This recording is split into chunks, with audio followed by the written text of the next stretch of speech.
So you want to create a more diverse and inclusive workplace that's both good for business and good for your people. Well, there's some challenges you're going to need to overcome. There are probably some mindsets that'll need to shift.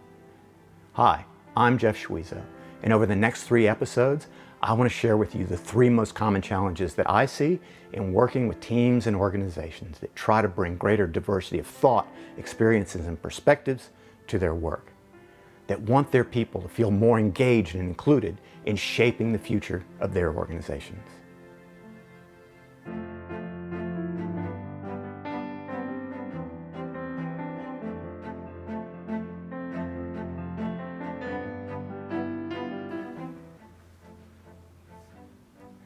The first challenge that I'm seeing is that we're asking plenty of questions about the problems in our workplace, but we're not asking enough of the right questions about the solutions, about what will create sustainable, long-term, systemic change. And this point was brought home to me when I was listening to an interview with Dr. Claudia Golden on HBR's Women at Work podcast.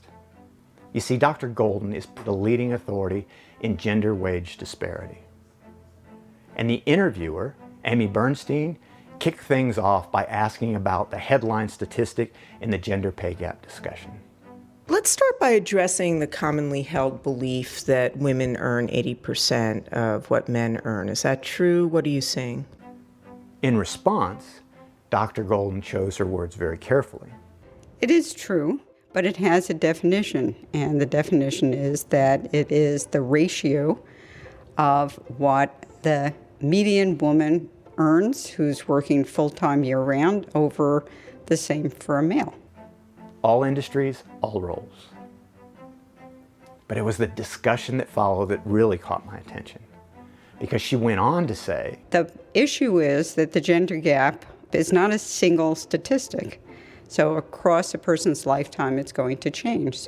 There's a dynamic aspect that you're not capturing when you do it in terms of the median. Dr. Golden said that the most recent data shows that when men and women enter the labor market, that they make approximately the same amount for the same roles in similar industries. Men earn somewhat more, but not a tremendous amount. But then, over time, if you take a particular cohort and track it for 15 or 20 years, men begin to earn more. And that gap widens out quite a lot, to the point where women with considerable training and education, the very upper end of the earnings distribution, are earning 60% of what their male counterparts are earning by the time they reach their early 40s. Dr. Golden went on to say that her research suggests that the reason for this dynamic is more rooted in tradition than in overt discrimination and bias, as some would believe. Traditional business beliefs about how contribution is valued, basically for continuity and length of service, as well as how many hours a day you spend at your desk, in combination with traditional roles that men and women play in society and in the home. Women as caregivers and parents. It manifests itself in what she calls the flexibility penalty. Women make career and employment choices that give them the flexibility to fulfill those traditional roles, and business doesn't value the contribution that they get when those flexible choices are made. Now, I'll leave a link to that podcast in the description below. Neither Claudia Golden nor I are apologists for gender wage disparity. And yes, discrimination and bias is very real, whether conscious or unconscious. But what we're both saying is that the long-term solution comes from better understanding why it exists. Why that dynamic over time? Why do we value contribution that's based on how much time you spend in your chair? Why do we not recognize the value of being a caregiver and a parent can have on your role as an employee or a leader?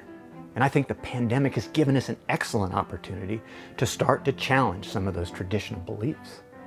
We've seen that people can valuably contribute to the organization while not sitting in their chair. We've seen on our Zoom meetings that people can continue to fulfill their role and make a valuable contribution to the business while being parents and caregivers.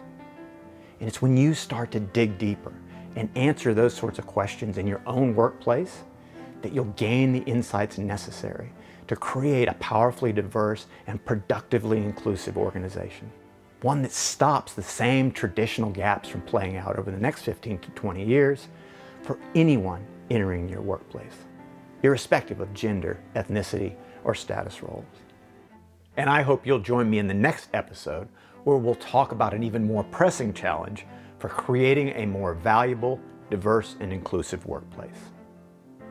Until then,